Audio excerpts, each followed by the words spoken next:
Olá, começa agora mais um Sala de Estar. No programa de hoje nós vamos estar falando sobre homossexualidade. A gente sabe que a vida sexual de cada pessoa diz respeito somente a ela. Mas no dia a dia, na rotina e na prática, a gente sabe que isto não é bem assim. A nossa sociedade ainda é muito preconceituosa, ainda há muitas barreiras a serem vencidas. Para conversar comigo a este respeito, estamos aqui no estúdio da Unicruz TV, a professora do curso de Direito, professora Ângela Keitel, que integra também o núcleo Pró-Ação de Direitos Humanos aqui da Universidade, o ator do Grupo Máscara de Cruz Alta, Kleber Lorenzoni, e a psicóloga Maria Luísa Djellon. Sejam todos bem-vindos ao Sala de Estar. Obrigado. Queria dizer que eu estou muito feliz com a participação de todos vocês aqui no programa. Queria falar, dividir esse sentimento com vocês, que quando eu pensei em gravar o Sala de Estar abordando este tema, as primeiras pessoas que me vieram à cabeça, e no meu contato com vocês eu também falei isso, foi exatamente a Maria Luísa Djellon e o Kleber, pela maneira tão bonita como vocês conduzem a vida de vocês e como vocês assumem a opção sexual de vocês de uma forma muito respeitosa. E eu acho que isso tem que ser compartilhado com o público lá de casa, então eu queria manifestar a minha alegria em recebê-los aqui. Eu queria começar perguntando para vocês, sintam-se à vontade para responder por primeiro ou o Kleber ou a Maria Luísa. Como é que foi essa descoberta na vida de vocês? Como é que foi que vocês descobriram essa opção sexual de vocês? Olha, na verdade, eu só fui descobrir que era uma opção, eu acho que a palavra opção também eu acho meio equivocada, mas eu acho que eu só fui descobrir que havia algo relacionado a sexual de diferente quando eu já era mais adulto, mais adolescente. Mas a percepção de que eu era um ser humano diferente dos outros, que eu não me enquadrava em algumas regras pré-estabelecidas, foi ainda lá na tenra infância. Eu acho que eu devia ter uns 8 anos e eu já percebia que no colégio os outros meninos não gostavam de estar perto de mim, que eu me sentia melhor no contato com as meninas. Só que tu não sabe o que significa. Tu só percebe, tu começa a sofrer o bullying, que hoje em dia a gente usa esse termo, e na minha época, na infância, não tinha. E eu percebia que eu era maltratado, vamos assim dizer, excluído. Na hora do recreio eu ia para a biblioteca, porque eu não tinha uma turminha para me sentir bem. E aí, quando eu fui ficando maior, eu fui percebendo melhor as coisas. Não havia muito esse tema, não se falava muito. Hoje em dia, tu vai a uma escola, tu vê que tem mais crianças que já estão desenvolvendo, né, um jeito diferente e tal. Na minha infância, era eu na escola, talvez um outro menino na outra turma da tarde, no turno da tarde. E aí, quando eu tinha, acho que uns 13, 14, que aí eu fui cair em mim, né?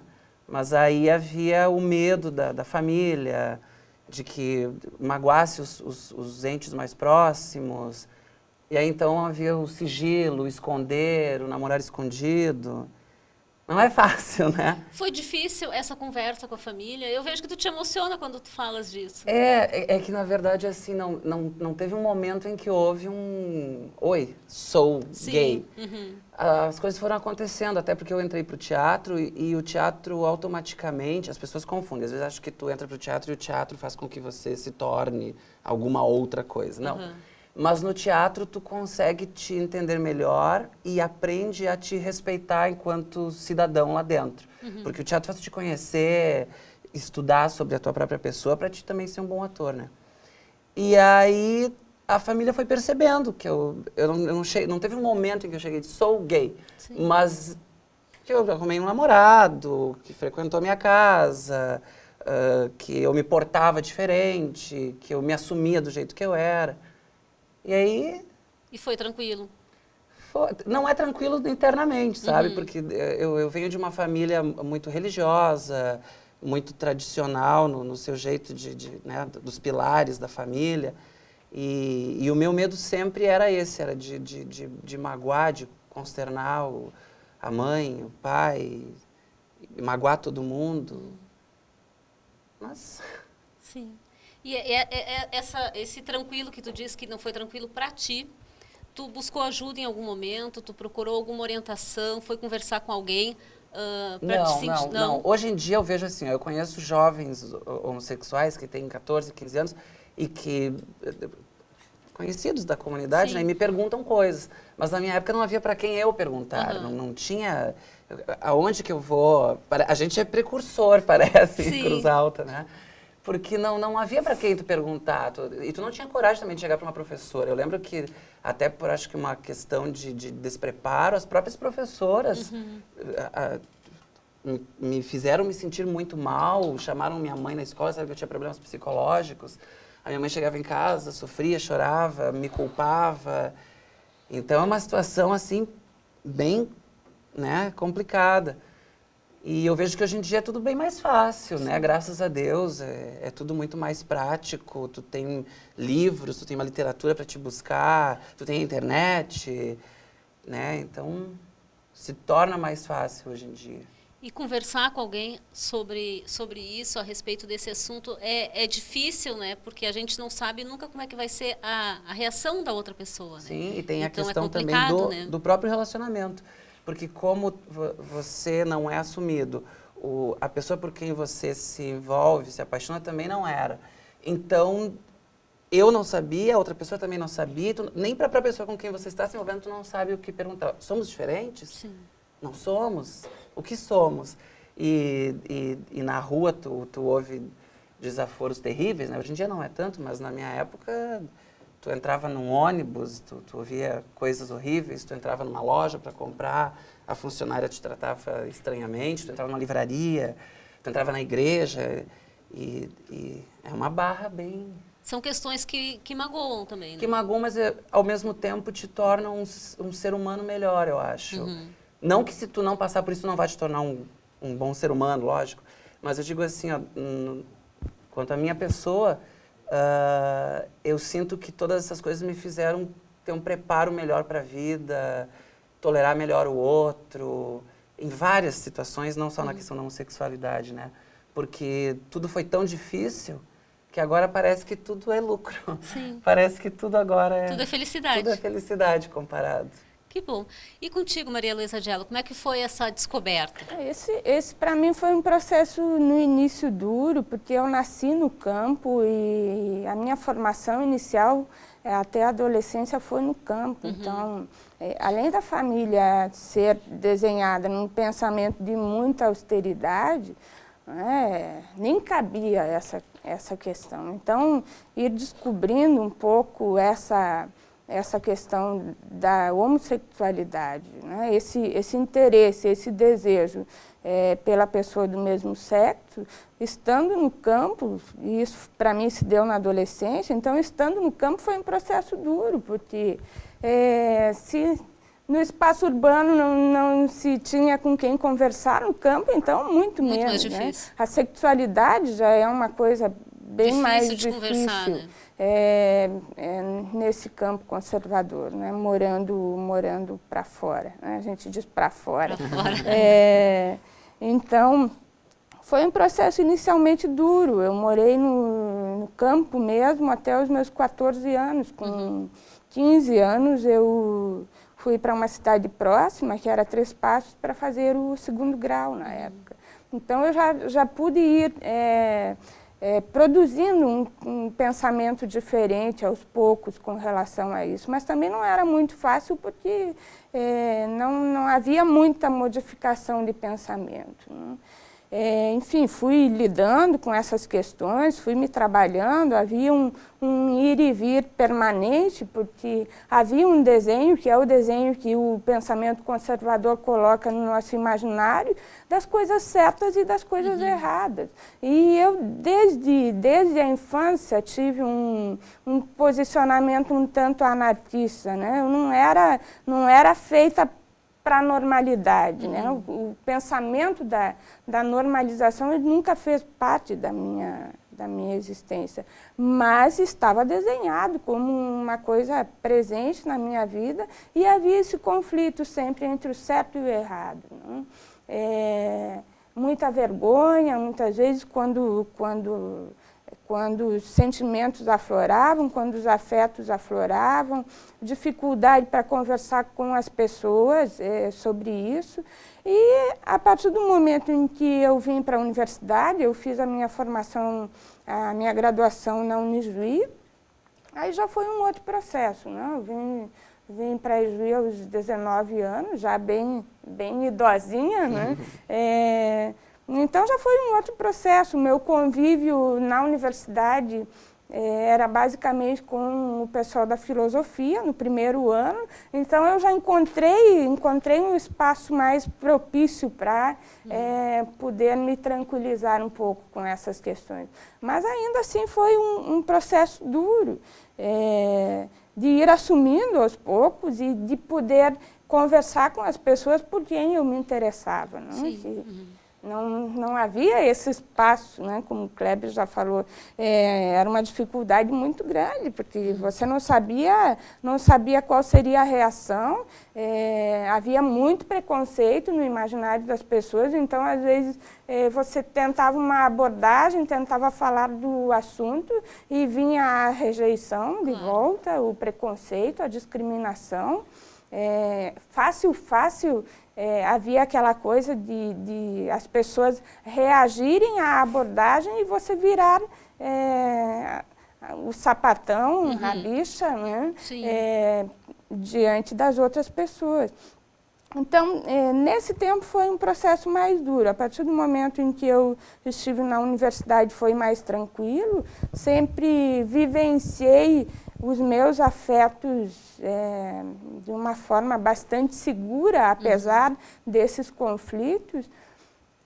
E, enfim, eu já tinha 30 anos quando eu me senti à vontade para falar com a minha família sobre isso, né? É claro que os meus irmãos, que são mais jovens, bem mais jovens que os meus pais, já percebiam algumas coisas, né? Mas nunca se conversou. Então, foi aos 30 anos que eu conversei com a minha família e foi um boom, né?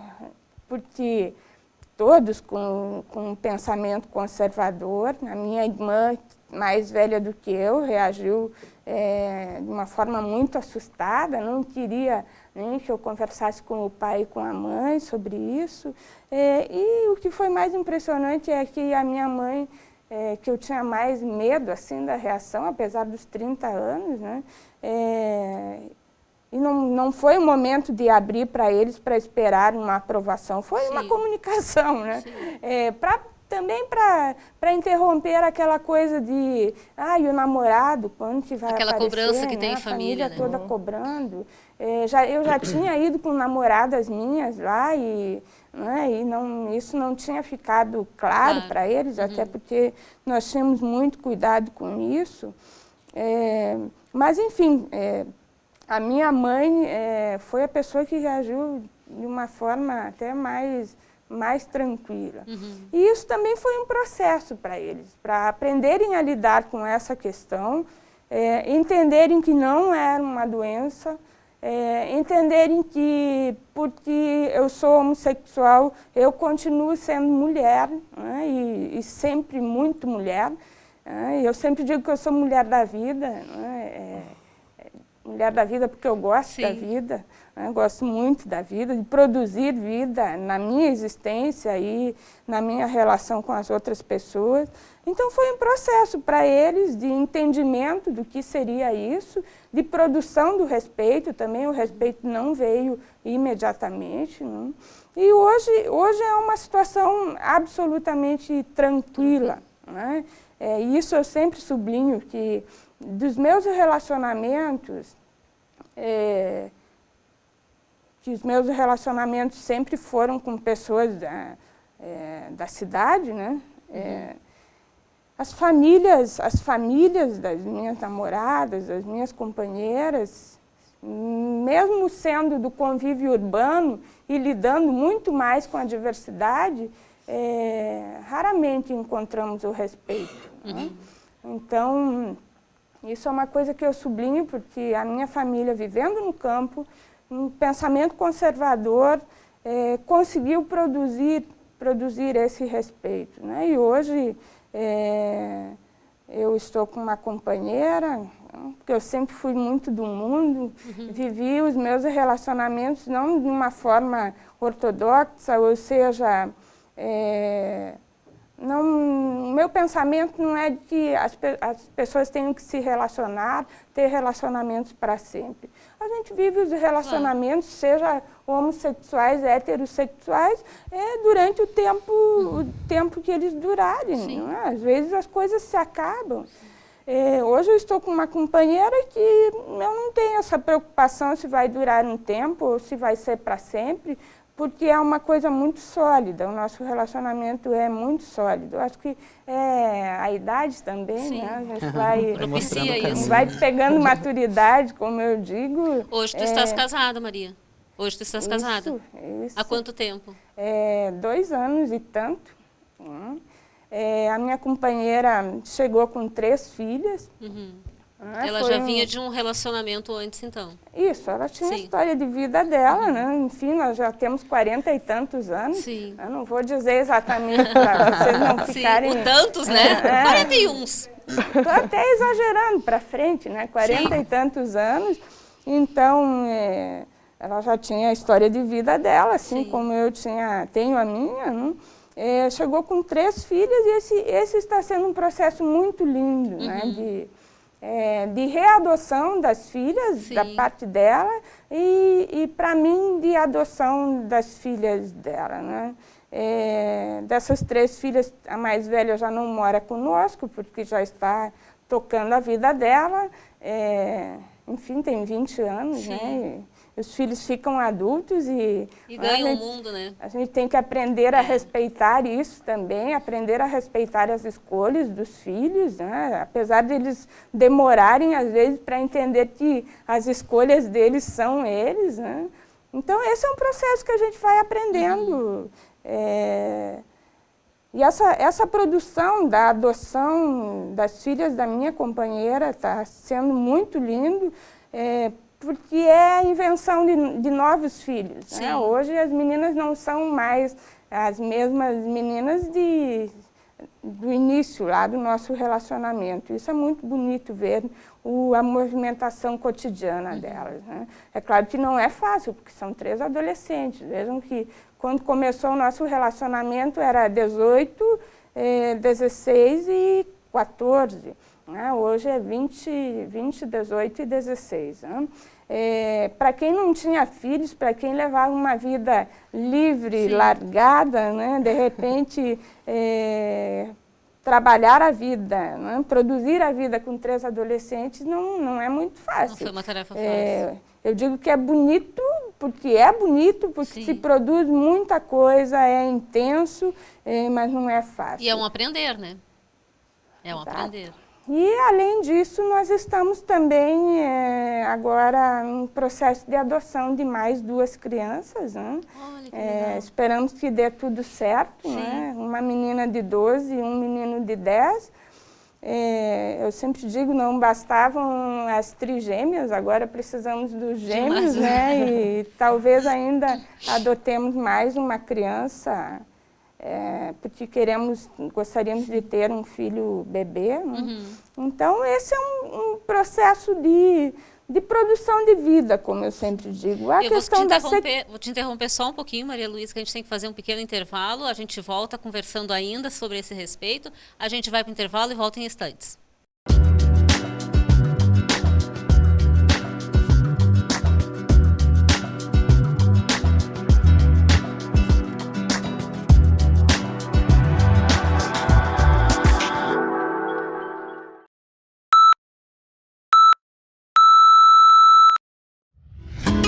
Faça a especialização em reprodução, clínica médica e cirúrgica de equinos na Universidade de Cruz Alta, a única do estado que abrange essas 3 áreas. Pós-graduação Unicruz. Você em destaque.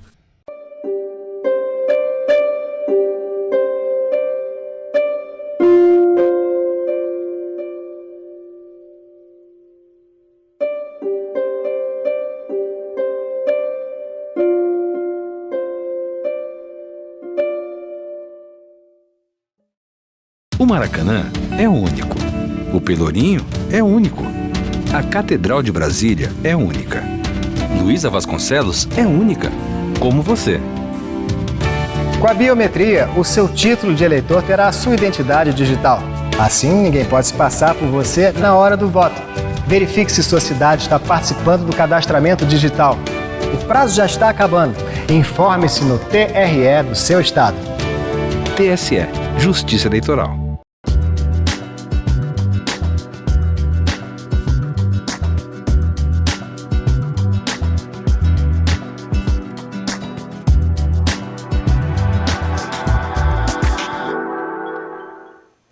Estamos de volta com o Sala de Estar no programa de hoje, falando sobre homossexualidade. Participam do programa comigo a psicóloga Maria Luísa Gello, o ator do Grupo Máscara Kleber Lorenzoni e a professora do curso de Direito, Ângela Keito. No finalzinho do primeiro bloco, Maria Luísa, a gente conversava sobre adoção de filhos. Tu estava me falando, tu falavas que vocês estão em um processo de adoção. E eu queria te perguntar, em que momento da relação de vocês começaram a sentir essa necessidade de terem os filhos de vocês, né? Tua companheira já tem filhos do primeiro casamento. Em que momento que isso aflorou em vocês? Na verdade, não houve um momento em si, um momento pontual, né? Essa é uma consequência de todo esse processo que eu chamo de produção de vida mesmo, né? Que as filhas que ela trouxe para o nosso relacionamento já não são mais somente dela, né? São nossas filhas. Então, teve um momento em que nós decidimos fazer a adoção de um bebê, que era um projeto que eu já tinha, né? De ter um filho. Nunca havia me encorajado antes a fazer isso. E aí já estávamos encaminhando a documentação para a adoção de um bebê, mas a fila de espera para a adoção de bebês é de 3 a 4 anos. E aí surgiu a oportunidade de encaminhar a adoção dessas duas crianças que estão já sendo colocadas à disposição para adoção, né? E aí foi um processo de construção com as meninas, com as duas meninas principalmente que moram conosco, que vivem conosco. Foi uma escolha delas por esses irmãos. E nós estamos fazendo isso aos poucos, né? É a invenção de mais filhos, né? Um processo que começou e é um processo que talvez não tenha fim. Né? E eu trago essa questão da adoção para assinalar isso que eu queria dizer. Acho que a sexualidade ela tem que deixar de ser questão, né? O que cada um faz no campo da sexualidade não interessa se é hétero, se é homo, se é bi, se tiver qualquer outra característica, não interessa, né? Porque nessa produção do respeito à diversidade, nós temos que pensar na condição de gente de cada um. Né? O que é que cada um cria, o que é que cada um inventa como gente para si e para as pessoas com quem convive. Então, tem muitas outras coisas e nós temos que superar, né? Olhando para essas tantas outras coisas importantes que tem na vida das pessoas, temos que superar esse foco na sexualidade. Antes da gente começar a gravar, eu comentava isso com o Kleber, né? Que eu acho que é muito importante, antes das pessoas já virem com aquele preconceito, né? Elas têm que pensar que tanto o gay como a lésbica, como o bi, eles são pessoas, eles têm sentimentos, eles são profissionais bem colocados no mercado de trabalho, né? Eles têm uma construção de vida, são pessoas com caráter, com princípios, e isso tem que ser visto em primeiro lugar, e não a opção sexual das pessoas. Parece que é o diferente que agride a sociedade, né? Não é em si o homossexual ou a lésbica, mas é o ser diferente. Parece que enquanto o homossexual vive ou enrustido ou quietinho dentro de casa, ou às vezes na sociedade tem até um que é casado com esposa e tal, mas tem lá seus casos, aí parece que não incomoda. O que incomoda é realmente, no primeiro momento... Aquela pessoa que é assumida e que... assume, que diz. Tanto é que a primeira pergunta que a pessoa faz para ti, você é gay, você é assumido? Como se isso fosse Como se isso importasse. Eu sempre digo, na minha vida não importou, não mudou nada o dia que eu assumi para antes. Eu posso ser diferente dos outros, não sei. Mas na minha não mudou nada, sabe? Tipo, me tratavam de um jeito antes e continuaram me tratando diferente. Fui eu para mim mesmo, para comigo, que aí um momento em que alguém disse assim pra mim, vem cá, mas tu é gay? Eu disse, sou. Aí a pessoa, Sim. Aí o tratamento mudou um pouquinho, porque eu não tive medo, né? Mas eu acho que é uma coisa com você mesmo, né? Sim. E hoje, como que tu estás, Kleber? Tá casado, tá namorando? Como é que tá a tua vida? Conta pra gente.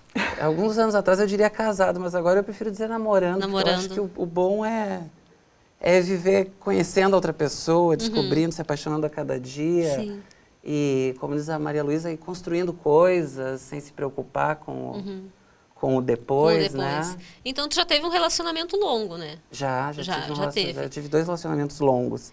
E esse primeiro relacionamento, quando tu resolveu assumir esse primeiro relacionamento, de dividir o mesmo espaço, de morar junto, como é que foi isso? Porque nesse período também vem as diferenças, né? Porque a gente sabe, tanto enquanto casal, homem e mulher, mulher não existe. Um relacionamento hétero, as dificuldades, as manias de cada um dentro de casa. A única coisa diferente é que eu percebi assim que no momento que eu assumi, vou ter um namorado, para mim foi bem natural. Eu não disse assim, eu nunca tive um relacionamento homossexual escondido, né? A não ser lá os namoricos, aqueles de infância que não contam. Sim. Mas no relacionamento, não. Saí na rua, tive vontade de pegar a mão, peguei na mão. Tive vontade de dar, sei lá, um selinho na pessoa, dei.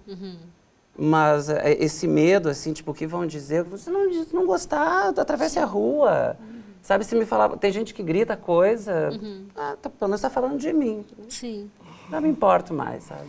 Eu acho que chega um ponto que as pessoas não podem se ater a esses detalhes e se magoarem com isso, né? Porque eu acho que a gente daí também não consegue viver, né? Acontece um pouco, às vezes, que eu percebo nos gays mais jovens, uma coisa assim, às vezes, de tentar agredir, parece, a sociedade. Eu também não vou parar na porta de uma igreja e ficar lá me agarrando e me beijando para me mostrar que eu tenho o direito de ser quem eu sou. Sim. Porque eu acho que deve haver uma coisa de educação, velho. Daí já é outro trâmite. Eu acho que até um casal de héteros se beijando na porta de uma igreja também complica. Então, aí são outras questões, né? Mas eu acho que o direito de tu sentar no banco da praça e pegar na mão da pessoa que está contigo tem que ser igual para um casal de idoso, um casal de gay, um casal de criança.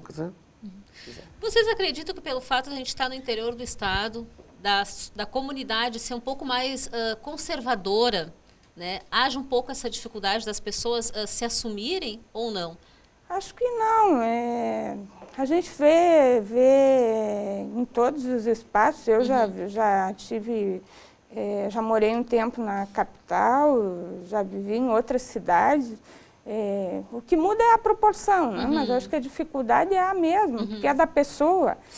É claro que em alguns lugares isso passa batido, não faz questão, né? Mas uma comunidade menor geralmente faz mais questão porque está mais visível. E eu acho que nós temos essa característica, né, Kleber, e várias outras pessoas da comunidade, a gente sempre ter vivenciado isso com segurança. Tenho orgulho de fazer parte desse processo na comunidade, que não fica restrito à comunidade, se amplia para outros espaços, que é de afirmação pessoal diante da sociedade, diante do pensamento conservador. E eu acho que isso tem sido muito importante para as gerações que estão vindo aí. Né? De nós estarmos abrindo espaço no pensamento das pessoas. Porque nós vivemos a nossa vida e às vezes tem pessoas que nos dizem, nossa, como vocês são corajosos.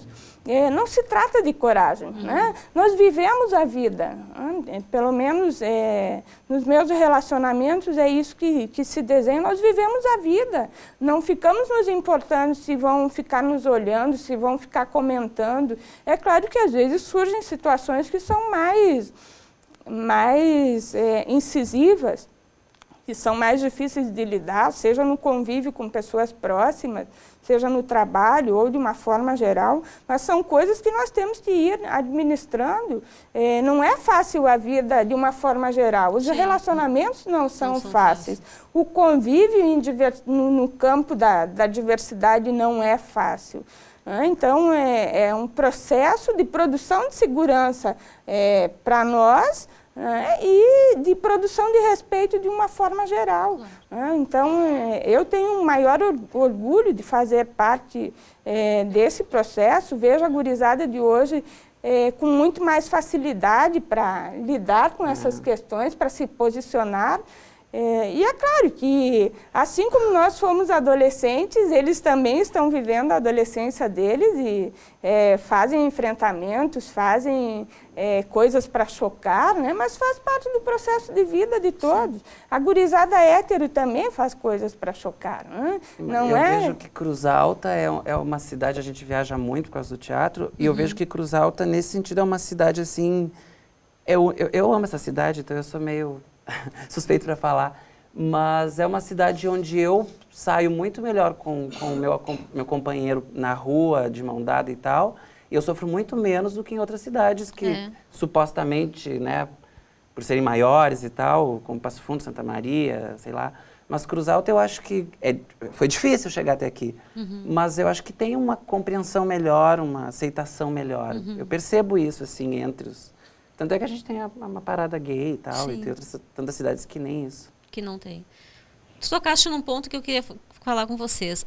O movimento da parada gay, ele nos últimos anos vem aumentando cada vez mais, vem, né, tendo um número maior de pessoas que participam. Vocês acreditam que esses movimentos ajudam com que a sociedade, em um termo geral, assim, pare para prestar atenção e se despir um pouco do preconceito que existe? Ou ele não contribui em nada? Eu acho que todo movimento que dá visibilidade para as questões que produzem conflito na sociedade são importantes. Tendo equívocos ou não, porque todos os movimentos podem ter equívocos, sim, todas as situações podem ter equívocos, isso vai acontecer sempre. Mas são movimentos importantes, sim, porque dão visibilidade, colocam a questão em conversação, as pessoas acabam tendo que olhar para isso, abre um campo muito grande também para as famílias mais conservadoras poderem mostrar para os seus filhos o que é que está se produzindo, sim, na sociedade, né? Mas, enfim, acho que são movimentos importantes. Qual a tua opinião sobre isso, Ângela? Sobre os movimentos? Eu acredito que eles, como a Maria Luísa mencionou, eles dão visibilidade. Eu acho que a sociedade ela é ainda muito conservadora, né? A nossa legislação ainda, ela não se permitiu ainda fazer esse reconhecimento. O que a gente tem percebido, sim, são decisões importantes dentro do judiciário, né?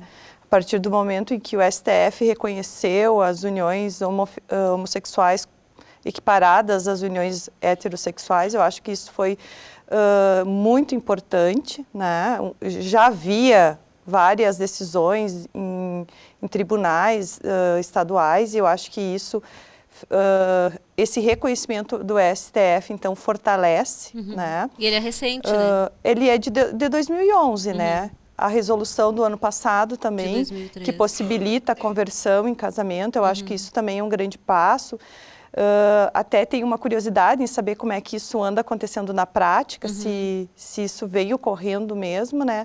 Até porque a gente vê que, até agora nos últimos dias, até a gente percebeu que ainda as pessoas têm esse preconceito, independentemente de já ter decisões importantes nesse sentido, que foi o caso de Livramento ali, né? Que a juíza propôs o casamento coletivo agora na semana da Revolução Farroupilha e o casamento ser num CTG e criou uma polêmica, né? Mas é como ela menciona, eu acho que independente de serem casais hétero ou homossexuais, é um direito que todos têm, né? E a sociedade aos poucos ela tem que ir aprendendo a aceitar e quebrando essas barreiras, né? Sim.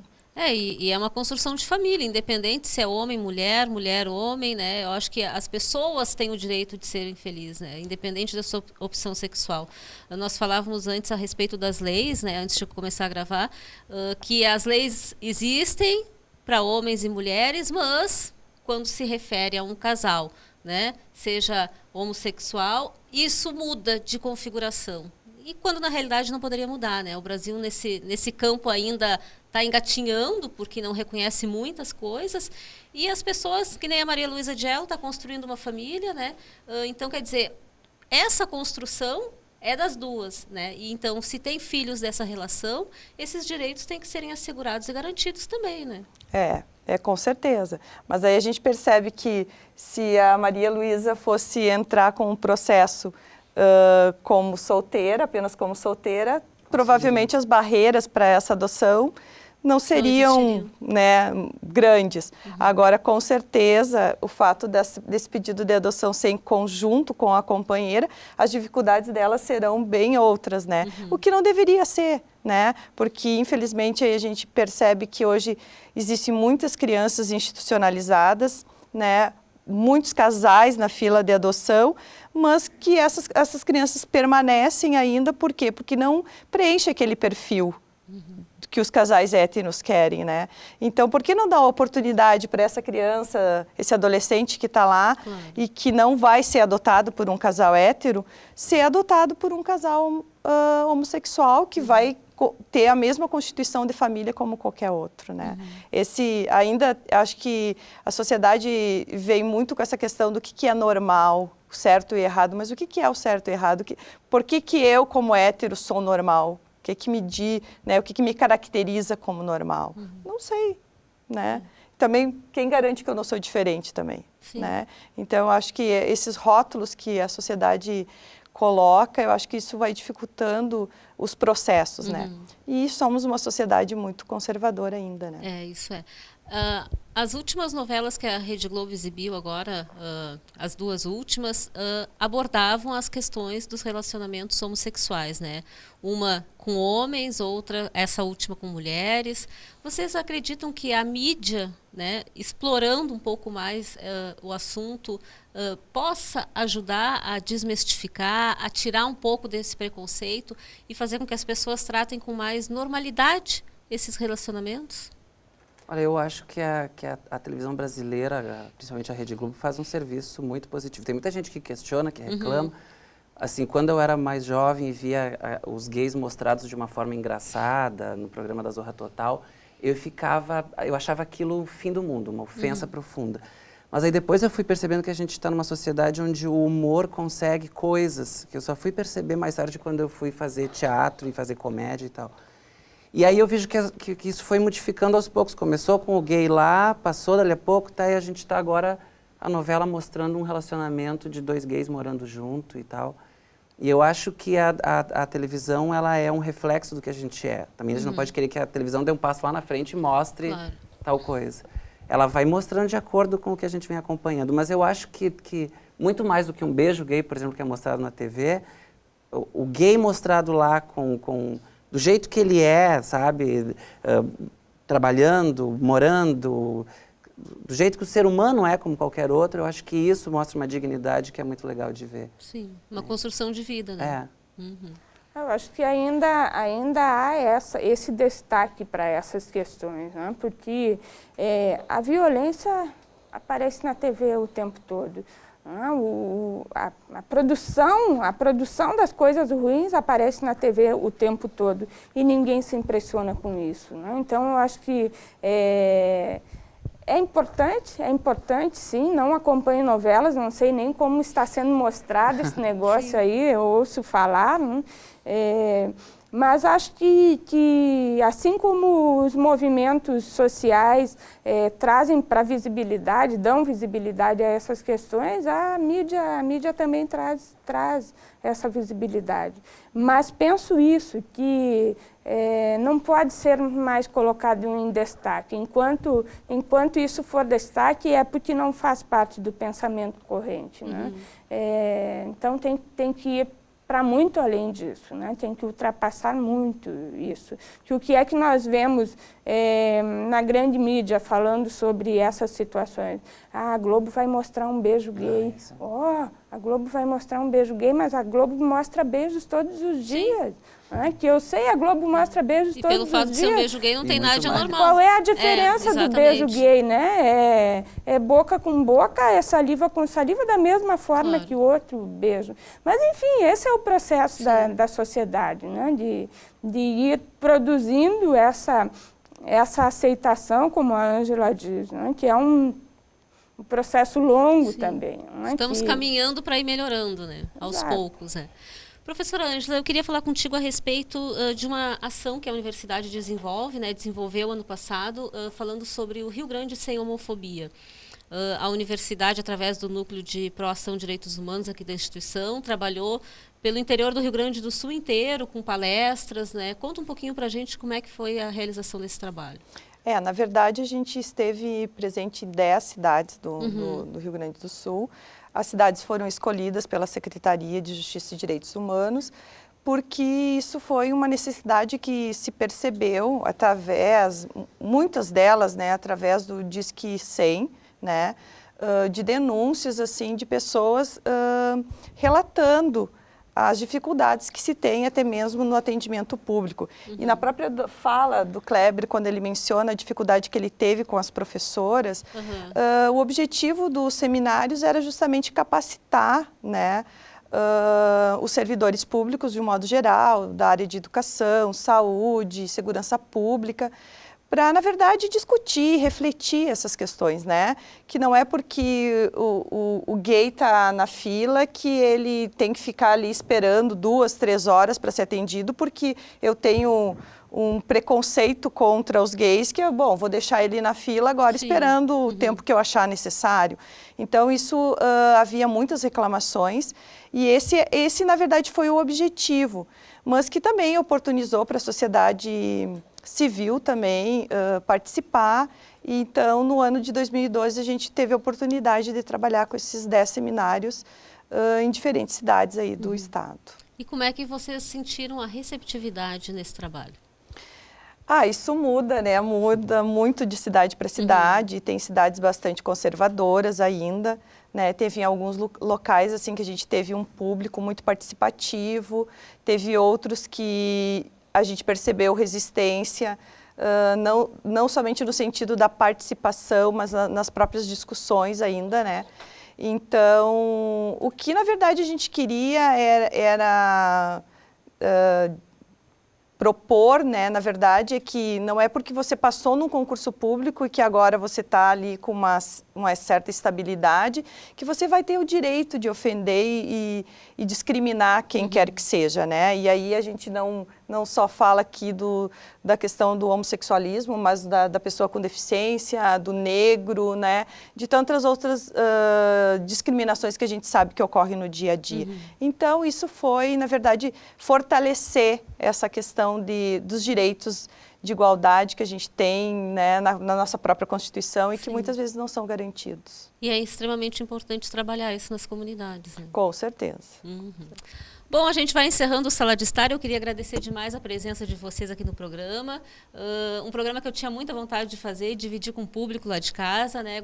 Sempre quis fazer o programa e as pessoas que sempre eu quis trazer foram exatamente vocês, pela maneira tão sincera, verdadeira e madura como vocês conduzem toda essa situação, que eu acho que é extremamente importante, né?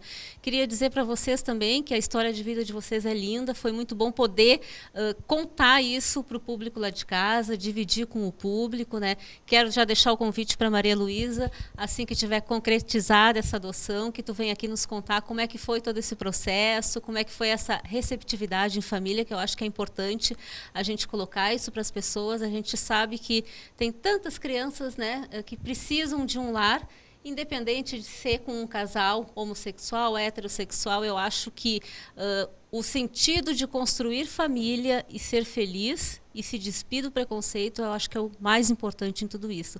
Então, eu queria dizer para vocês, mais uma vez, muito obrigada. Fiquei muito feliz com a participação de vocês aqui. A gente vai encerrando o Sala de Estar de hoje por aqui. Na próxima semana a gente se vê. Tchau, tchau.